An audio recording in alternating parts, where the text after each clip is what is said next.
ខ្ញុំយកសំណួរមួយចំនួនយកមកជជែកដែលខ្ញុំប្រមូលបានណានៅក្នុងរយៈពេលមួយសប្តាហ៍តែមិនមែនទេបើសិនមានសំណួរច្រើនខ្ញុំប្រមូលមកបើសិនជាសំណួរទាំងអស់ហ្នឹងវាជាសំណួរដែលខ្ញុំមិនបាននិយាយមិនច្បាស់ឬគួរតែមានព័ត៌មានបន្ថែមថ្មីសម្រាប់អាប់ដេតនៅអ្វីដែលគាត់ទទួលសំណួរទី1ដែលខ្ញុំទទួលបានពីប្រិមិត្តចាស់ភាសាប្រិមិត្តនេះព្រោះហេតុអីក៏ចាស់ភាសាគាត់យកសំណួរយកមកសួរគាត់ប្រើពាក្យដែលខ្ញុំធ្លាប់បាននិយាយថាសេដ្ឋកិច្ចរបស់ប្រទេសកម្ពុជាគឺជាសេដ្ឋកិច្ចសរសៃឈាមដែលរត់អត់ស្មើវាប៉ោងដោយកន្លែងអញ្ចឹងតែទឹកសំណួរនេះខ្ញុំធ្លាប់ឆ្លើយម្ដងដែរតែយើងអាចនិយាយថាប្រហែលជាមានអ្នកខ្លះឬក៏ប្រិមិត្តខ្លះក៏អត់ច្បាស់ឬក៏បែបមិនអញ្ចឹងដែរមែនទេទៅនៅពេលដែលសេដ្ឋកិច្ចគាត់ធ្លាក់នៅពេលដែលសេដ្ឋកិច្ចធ្លាក់បាត់ទៅបំរែបំរួលរបស់លុយមានសកម្មភាពដូចគ្នា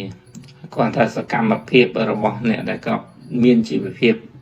ខ្វះខាតឬក៏ស្ថិរវាប្រែប្រួលទៅតាមរបៀបនៃការគិតរបស់ពួកគេម្នាក់ៗអញ្ចឹងទៅយើងអាចមើលសម្លឹងមើលធម្មតាបើសិនយើងជាអ្នករកស៊ីធម្មតាក្រៅប្រព័ន្ធនៅពេលដែលយើងចង់វិនិយោគបន្ថែមបរិបបន្ថែមឬក៏រកស៊ីឲ្យបន្ថែមណារឿងទី1ដែលយើងត្រូវមើលគឺเป็นទៅលើទំហំចំណូលប្រចាំថ្ងៃតើវាធ្លាក់វាថយឬក៏កើនបើទោះបីជាយើងមានទុនកម្រងក៏ដោយតែបើសិនជាចំណូលហ្នឹងវាមិនឡើងទេវាមិនឡើងវាធ្លាក់ថយទៅទេហើយវាធ្លាក់ថយធៀបជាមួយនឹងបរិស្ថានជុំវិញឬក៏សេដ្ឋកិច្ចជុំវិញវាបង្ហាញពីការធ្លាក់ចុះនៃសេដ្ឋកិច្ចទាំងស្រុងតែម្ដងម្នាក់មានការរដ្ឋបិទឬក៏ម្នាក់មានការពិចារណាកាន់តែឆ្ងាយហើយម្នាក់អាចទុកលុយហ្នឹងមិនទាន់វិនិយោគទេប្រើប្រាស់លុយដែលសម្រាប់ការវិនិយោគហ្នឹងជាទុនបំរុងនៅក្នុងពេលតែមានអាសន្នទៅវិញអាហ្នឹងគឺជាការផ្លាស់ប្ដូររបស់អ្នករកស៊ីក្រៅប្រព័ន្ធប៉ុន្តែបើលុយធំនៅលើពិភពលោកលុយវិនិយោគគឺគេរត់អ្វីដែលយើងឃើញមុនដំបូងគេគឺលុយដកចេញពីសកម្មភាពឬក៏ការវិនិយោគណាដែលវាមានហានិភ័យខ្ពស់ដូចជាការវិនិយោគទៅលើផ្សារហ៊ុនតែងតែធ្លាក់នៅពេលដែលសេដ្ឋកិច្ចអត់ច្បាស់ទីនេះយើងផ្សារភ្ជាប់សំណួរមួយទៅប្រិមត្តមួយក៏សួរថាសេដ្ឋកិច្ចសហរដ្ឋអាមេរិកធ្លាក់ប៉ុន្តែហេតុអីក៏ផ្សារហ៊ុនរបស់សហរដ្ឋអាមេរិកនៅតែកើនឡើងបើសិនបើយើងមើលពីដើមមកដល់ឥឡូវវានៅតែកើនឡើងតែបើយើងមើលនៅក្នុងរយៈពេល200ថ្ងៃនៃចលនារបស់ផ្សារហ៊ុនរបស់សហរដ្ឋអាមេរិកយើងឃើញតែផ្សារហ៊ុនគឺស្ថិតនៅក្នុង sideways នឹងការធ្លាក់ចុះហើយផ្សារហ៊ុនដែលមានសកម្មភាពខ្លាំងបំផុតទាំង Nasdaq ឬក៏ S&P 500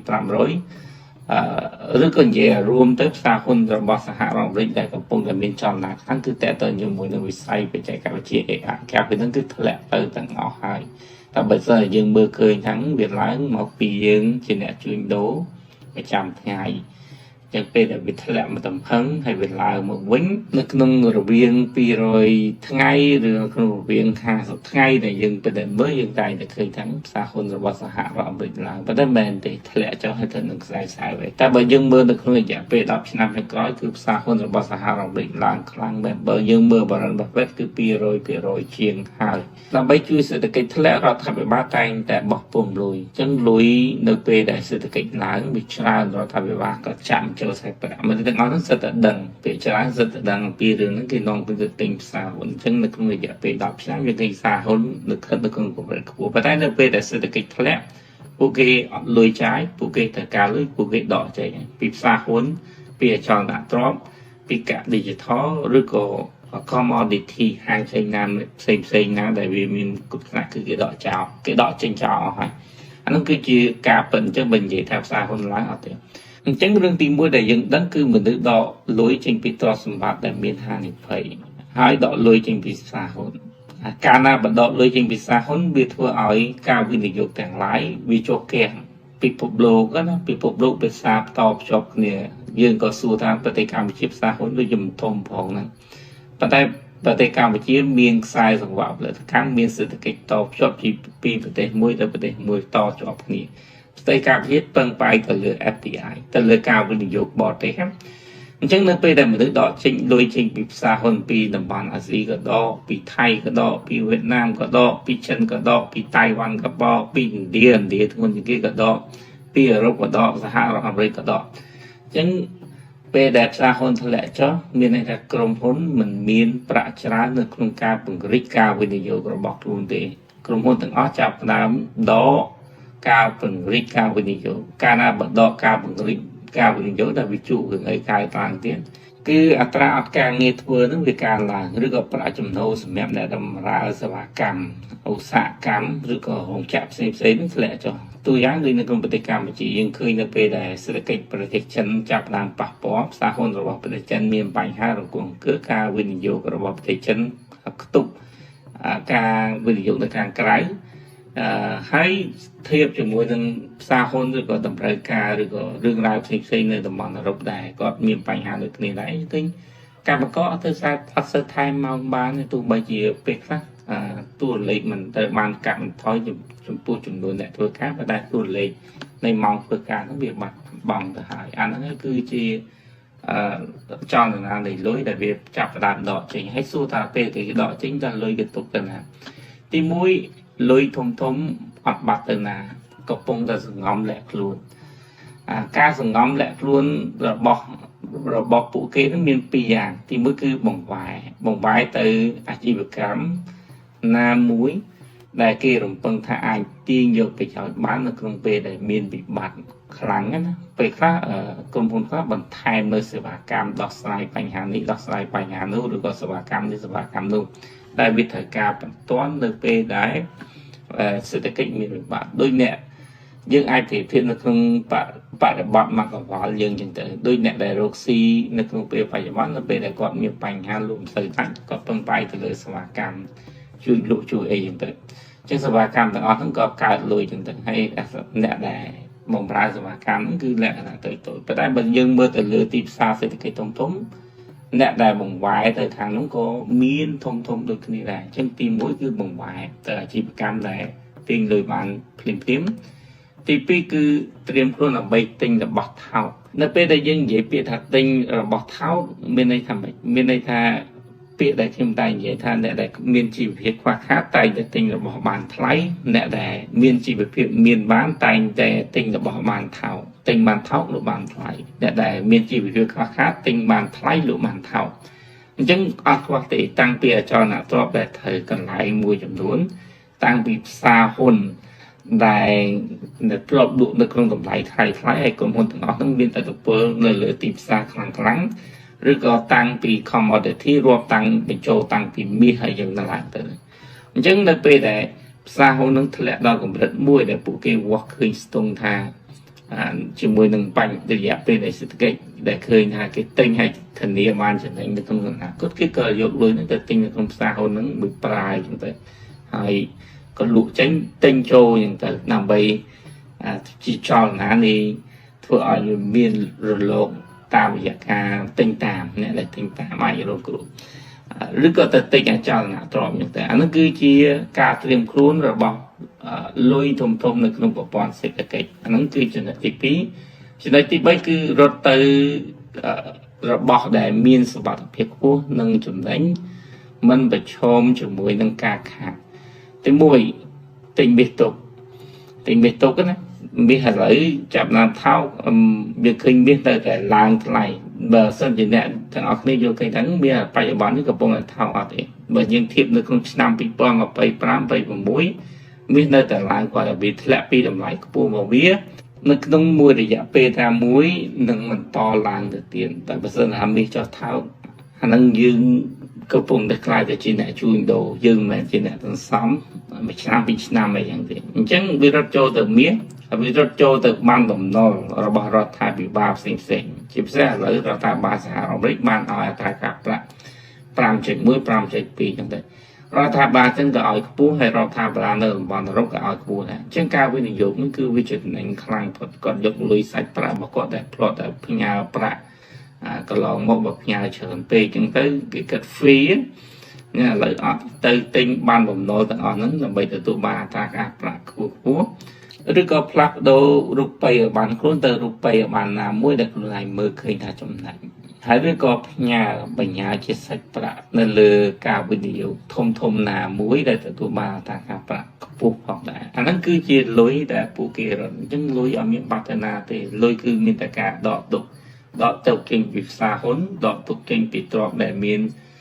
hàn thấy đọ kinh bị việt xa trả là trọt đọ chân gì cả កាក់ digital បន្ទាប់ពីដកចេញពីផ្សារហ៊ុនការវិនិយោគធ្លាក់ចុះពីពួកក្រុមហ៊ុនអត់មានលុយច្រើនអត់មានតមកគេអង្គលុយឲ្យបានដូចគ្នា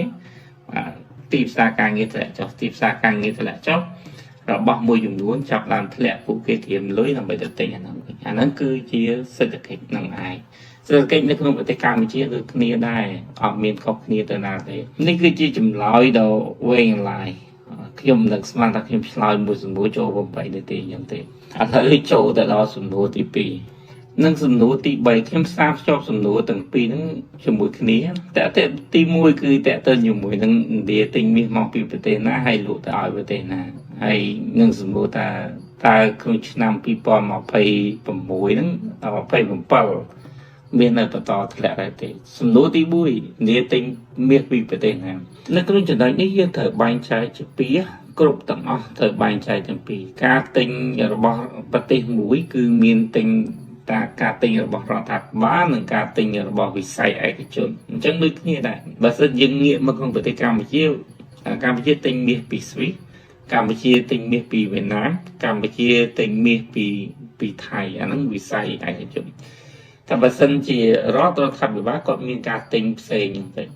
បើយើងនិយាយពីវិស័យរដ្ឋមែនតើគេទិញពីប្រទេសស្វីសតែជាទីផ្សារធំជាងគេអញ្ចឹងទៅចម្រាញ់អញ្ចឹងទៅផលិតមាសបានកម្រិតល្អជាងគេអញ្ចឹងទៅដើម្បីយកមកដង្កល់ជាទ្រព្យសម្បត្តិរបស់ខ្លួនអញ្ចឹងទៅអ្នកខ្លះទៀតក៏ទិញពីឌូបៃអញ្ចឹងទៅឬក៏ទៅទិញពីប្រទេសដែលមានការជីករករ៉ែធំដូចជាអូស្ត្រាលីបែរូឬក៏ហ្គាណាវាអាស្រ័យទៅលើ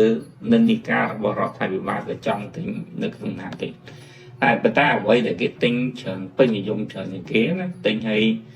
លក់ទៅវិញគេមានឃ្លាំងជួញដូរមាសរបស់គេមាននៅ Comic នៅ New York គេមាននៅ London ហើយបច្ចុប្បន្ននេះយើងឃើញចិនគឺមានសៀងហៃដែរហើយចិនមានឃ្លាំងមានស្តុកដែរយើងដឹងប្រទេសកម្ពុជាក៏បានផ្ញើមាសរបស់ខ្លួននៅក្នុងប្រទេសចិនដែរបើសិនជាកម្ពុជាចង់លក់វិញកម្ពុជាគឺលក់មាសរបស់ខ្លួនឲ្យទៅឃ្លាំងប្រទេសចិននឹងតែម្ដងទៅពីព្រោះវាគឺជាកន្លែងជួញដូរនិងទិញដូរអញ្ចឹងការនាំចូលមាសគឺវាពីរហ្នឹងគឺវាអាស្រ័យទេវិស័យឯកជនគាត់មានតំណែងតំណងបែបណាក៏នាំចូលកន្លែងណាងាយស្រួលតែទៅជាមួយនឹងបណ្ដាការដឹងជុំគាត់នាំចូលតាមរបៀបហ្នឹងទៅហើយវិស័យរដ្ឋគឺទិញធំដូចខ្ញុំនិយាយមិញវាមាន3ហើយ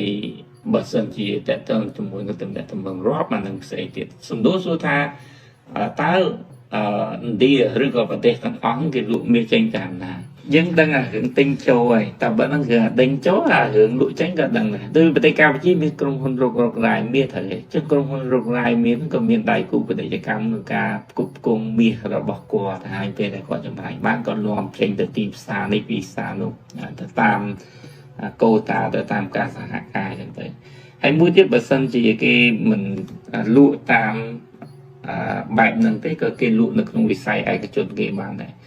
ក្រុមហ៊ុនរដ្ឋលក់ឲ្យក្រុមហ៊ុនដែលនាំចូលមាសណាពីបរទេសមកកែច្នៃជាគ្រឿងអលង្ការឬក៏ប្រើប្រាស់ផ្សេងនៅក្នុងស្រុករបស់ពួកគេអញ្ចឹងរដ្ឋក៏លក់ឲ្យពួកក្រុមហ៊ុនទាំងអស់ហ្នឹងហើយក្រុមហ៊ុនទាំងអស់ហ្នឹងក៏អាចទទួលទិញបានដែរហើយមួយទៀតរដ្ឋក៏អាចមានទំនាក់ទំនងលក់នៅក្នុងទីផ្សារឃ្លាំងមាសហ្នឹងក៏បានឬក៏លក់ទៅឲ្យបណ្ដាប្រទេសណាជាដៃគូពាណិជ្ជកម្មរបស់រដ្ឋក៏បានដែរការលក់មាសអត់ពិបាកទេការលក់មាសមិនពិបាកទេវាងាយស្រួលជាងលក់ផលកសិកម្មងាយស្រួលជាងលក់របស់ផ្សេងពីព្រោះអាហ្នឹងគឺជាទ្រព្យសម្បត្តិហើយជាការទីផ្សារជួញដូរដែលមានហាងឆេងសំបីតែជាងយករបស់ទៅលក់ណាបើយើងយកដីយកផ្ទះយកនេះយកនោះទៅលក់រៀងពិបាកសន្និសាយតែបើសិនជាយើងយកមាសដែលមានអត្តច្បាស់លាស់មានការបញ្ជាក់គុណភាពច្បាស់លាស់យើងយកទៅលក់នៅហាងណាក៏បានដែរចាអាហ្នឹងគឺជារឿងមួយដែលមិនពិបាកឆ្ងល់ហើយសំណួរទៅដល់ឆ្នាំ2027តើមានធ្លាក់ដែរទេដោយសារតែបញ្ហាសង្គ្រាមរ៉ាំរ៉ៃវាអត់អាស្រ័យទៅលើបញ្ហាសង្គ្រាមរ៉ាំរ៉ៃទេសង្គ្រាមនៅក្នុងពេលបច្ចុប្បន្នវាគឺជាវិបត្តិធម្មពលតែពេលដល់បើសិនជាវារ៉ាំរ៉ៃខ្លាំងហើយវាដល់ដំណាក់កាលមួយដែលពិភពលោកមិនអាចបិទគប់ ឬក៏មិនអាចទប់ស្កាត់ជាមួយនឹងមហន្តរាយនៃវិស័យធម្មពលណាហើយប្រទេសទាំងអស់ហ្នឹងក៏មានវិបត្តិរៀងខ្លួនគោលនយោបាយហិរញ្ញវត្ថុប្រែរូបពីការតម្លើងមកកាត់ក៏មានវាឡើងភ្លាមឬក៏វាអាចអាស្រ័យទៅលើការបោះពុម្ពលុយតាមរយៈការជួយពីរដ្ឋាភិបាលវាក៏អាចវាឡើងភ្លាមឬក៏តាមរយៈការប្រេសស្រាំនៃប្រព័ន្ធសេដ្ឋកិច្ចផ្សារភ្ជាប់ហ្នឹងវាបង្ហាញធំធ្ងន់ពេករដ្ឋាភិបាលឬក៏ធនាគារកណ្ដាលសន្តិទិញមាសបន្ថែមទៀតហើយគឺស្ថានហិរញ្ញវត្ថុផ្សេងព្យាយាមដង្កល់មាសមកវិញណាព្រោះនៅក្នុងពេលបច្ចុប្បន្នអ្វីដែលយើងឃើញគឺការបាត់បង់ឬក៏ការធ្លាក់ចុះតម្លៃមាសតាមការជួញដូរ ETF ឬក៏ Forex ទេមិនមែនជាការធ្លាក់ចុះនៃតម្រូវការមាសដុំពិតប្រាកដជាសកលទេប៉ុន្តែលុយដែលជាលំហូរ ETF ហ្នឹងវាបានធ្លាក់ចុះអញ្ចឹងអានេះសំដៅថា2027បើសិនជាគៀមរ៉ាំរ៉ៃមានធ្លាក់ចុះបន្តទៀតវាអត់ស្ថិតនៅលើបញ្ហាសង្គ្រាមទេវាស្ថិតនៅលើបញ្ហាសេដ្ឋកិច្ចនិងគោលនយោបាយតែប៉ុណ្្នឹងឯងហើយក៏តែនិន្នាការរបស់មាសមិនត្រូវឃើញថានឹងទាញទម្លាក់ដោយសារតែបញ្ហាសង្គ្រាមហើយក៏មិនត្រូវបានឃើញថាវានៅក្នុងតម្លៃប៉ុណ្ណឹងវានឹងបន្តនៅក្នុងតម្លៃកម្រិតខ្ពស់របស់វាបន្តទៅទៀតចូលដល់សំណួរទី4ដែលយើងគួរធ្វើនៅមិនដើម្បីទប់ស្កាត់ចំពោះស្ថានភាពសេដ្ឋកិច្ចនៅក្នុងពេលបច្ចុប្បន្នអត់មានអីទេពីព្រោះវាជារឿងរបស់ចរន្តសេដ្ឋកិច្ចទាំងមូលតែម្ដងអ្វីដែលអាចធ្វើទៅបានកុំព្យាយាមកើតបំណុលទៅបានណារឿងនៅក្នុងពេលបច្ចុប្បន្នណាឬក៏ព្យាយាមកាត់បន្ថយបំណុលទៅបានបើសួរថាខ្ញុំចង់វិនិយោគបន្ថែមណាយើងគួរតែងាកមកសួរវិញថាតើអាជីវកម្មរបស់យើងនៅក្នុងពេលបច្ចុប្បន្នហ្នឹងយើងអាចធ្វើអីបន្ថែមសម្រាប់វាបានណាជាងការបង្កើតមុខរបរថ្មីព្រោះការបង្កើតមុខរបរថ្មីវាគឺជាការវិនិយោគថ្មីដែលចាយលុយថ្មីយើងងាកមកមើលអ្វីដែលយើងកំពុងធ្វើវារឹងមាំវាអាចកែខៃបានមុនការសម្រេចចិត្តការធ្វើថ្មីនៅក្នុងពេលនេះសេដ្ឋកិច្ចនេះវាច្បាស់ថាមានអ្នកខ្លះរកបានហើយមានអ្នកខ្លះរកមិនបានប៉ុន្តែចំនួនអ្នកដែលរកបានហ្នឹងវាមានន័យទេហើយអ្វីដែលយើងឃើញវិស័យខ្លះវាពុះ control ណាវាតាមរយៈយុទ្ធសាស្ត្រតម្លៃនិងយុទ្ធសាស្ត្ររំលោះតែប៉ុណ្្នឹងឯងដែលវាជាភាពស៊ីវិល័យរបស់សង្គមហើយដែលវាជាតម្រូវការផ្នែកចិត្តនិងអារម្មណ៍របស់មនុស្សទេដែលវាមានដំណើរការខ្ពស់ទៅបើយើងមើលទៅវិស័យសូម្បីតែវិស័យអាហារនៅក្នុងប្រទេសកម្ពុជាហ្នឹងក៏ចាប់ដើមធ្លាក់ខ្លាំងដែរហើយវិស័យអាហារហ្នឹងគឺជាវិស័យមួយដែលរងគ្រោះក្រោយគេវិស័យអាហារគឺជាវិស័យដែលរងគ្រោះក្រោយគេ